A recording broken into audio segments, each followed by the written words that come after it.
Bonjour à tous, j'espère que vous allez bien et que votre début d'année 2022 commence sur les chapeaux de roue. Alors ça sera une vidéo un petit peu plus différente de ce que je fais habituellement, où je fais en général des montages avec une voix off. Là on va surtout parler de la chaîne YouTube, de ce qui s'est passé en 2021 et quels seront mes projets pour 2022. Alors si vous attendez à voir des images de foot ou des résumés de match, désolé les gars, il va falloir passer sur la chaîne suivante. Déjà, merci à toutes les personnes qui m'ont rejoint sur Section Foot. On est plus de 13 000 abonnés sur toute l'année 2021. Ça a été sûrement l'année la plus productive en termes de contenu, en termes de nombre de vidéos et en termes d'attachement des abonnés sur la chaîne. Donc merci à tous. Il faut savoir que Section Foot, donc j'ai créé ça à peu près en janvier 2018 où j'avais déjà commencé à présenter chaque équipe engagée pour le mondial en Russie. Ça avait très bien fonctionné à l'époque, les gens étaient ravis d'avoir un contenu assez diversifiant avec notamment les images vidéo, les images des qualifications et c'était quelque chose qu'on ne voyait nulle part ailleurs. J'ai ensuite continué en vous présentant des classements, notamment mon classement pour le Ballon d'Or que je fais ça chaque année depuis 2018.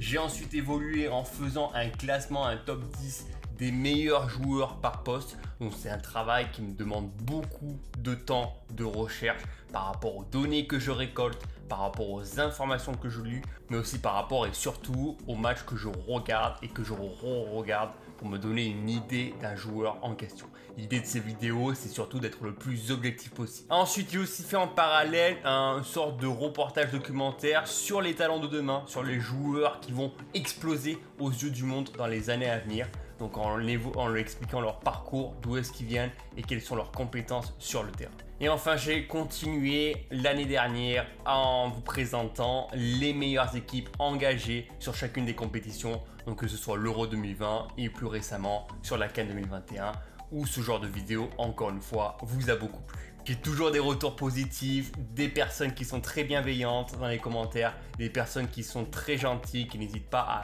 féliciter le travail. Et pour tous ces gens-là qui sont là, qui me regardent, merci à vous. En 2022, on va continuer dans cette voie-là. Avec le fil rouge, le fil conducteur sera bien entendu la Coupe du Monde au Qatar. À partir de mars, je vais donc commencer mes vidéos de présentation des équipes pour savoir quelles seront les équipes engagées, quels seront leurs parcours en qualification et aussi leur histoire. L'idée, ça sera de faire quelque chose de beaucoup plus révolu de ce que j'ai pu faire dans le passé, sous forme de reportage, de manière à vous aider à vous évader dans le pays en question et de manière à ce que vous puissiez savoir tout ce qui se passe sur la sélection d'un point de vue analyse, tactique, mais aussi histoire. Je vais continuer à faire le bilan des grandes compétitions, aussi bien l'Europa League, la Ligue des Champions et les championnats actuels. Je vais essayer aussi de faire des débriefings des gros matchs de cette saison-là, probablement les futurs Real Madrid, Paris Saint-Germain ou encore les quarts de finale, demi-finale de la Ligue des Champions. Je vais aussi continuer votre rendez-vous annuel avec le top 10 des meilleurs joueurs par poste, ça on ne change pas, et on finira l'année avec le classement pour le Ballon d'Or. Ce qui va changer aujourd'hui, c'est que je vais essayer de vous proposer un contenu beaucoup plus visuel, sous forme de documentaire ou de reportage sur un événement passé, sur un joueur en particulier, sur une compétition en particulier. Je sais que c'est des contenus qui existent déjà avec des grosses chaînes comme Compte de Football qui est probablement l'un des meilleurs à ce niveau-là. Mais je vais essayer d'écrire à ma propre façon, monter à ma propre façon, de manière à vous proposer un documentaire de grosse qualité avec une analyse bien poussée. Enfin, en dehors de YouTube, je suis en train de développer mon site internet qui s'appelle sectionfoot.com. Bon, pour le moment, il est encore au début de la construction. Et j'ai envie de vous proposer un guide bien complet sur la Coupe du Monde 2022 en vous présentant toutes les équipes engagées, en vous présentant le palmarès et l'historique de la compétition et en essayant d'être le plus pertinent possible dans chacune des pages. Ça sera probablement une version PDF que je vous proposerai sur le site internet et que je vous demanderai peut-être de participer entre 1 ou 2 euros maximum. J'aime pas trop demander de l'argent de manière générale, mais c'est toujours bien pour que vous puissiez m'aider un petit peu à développer ce genre de projet en parallèle. Je veux aussi développer un TikTok, voilà, quelque chose d'un petit peu particulier en essayant de faire une petite vidéo de 1 minute par jour traitant d'un sujet d'actualité du football de manière parodique. Alors, on n'adhère pas forcément au même sens d'humour que d'autres personnes, mais je n'ai pas envie de me prendre la tête sur certains sujets, donc je vais essayer d'écrire quelque chose d'assez potable de manière à vous faire rire sur cette nouvelle plateforme. Donc n'hésitez pas à me suivre dès maintenant sur le TikTok qui s'affiche ici même.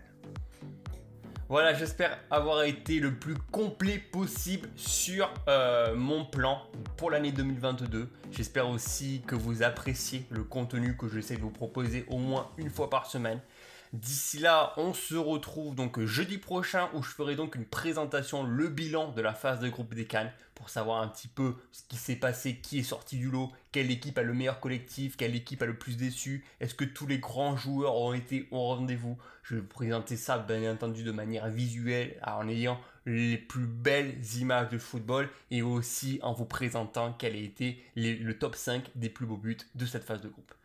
D'ici là, n'hésitez pas, comme d'habitude, à me dire dans les commentaires ce que vous souhaitez pour 2022, quel genre de sujet vous voulez, et n'hésitez pas non plus à vous abonner et pourquoi pas partager l'ensemble du contenu que j'ai sur YouTube actuellement. Merci à tous et surtout une bonne année 2022.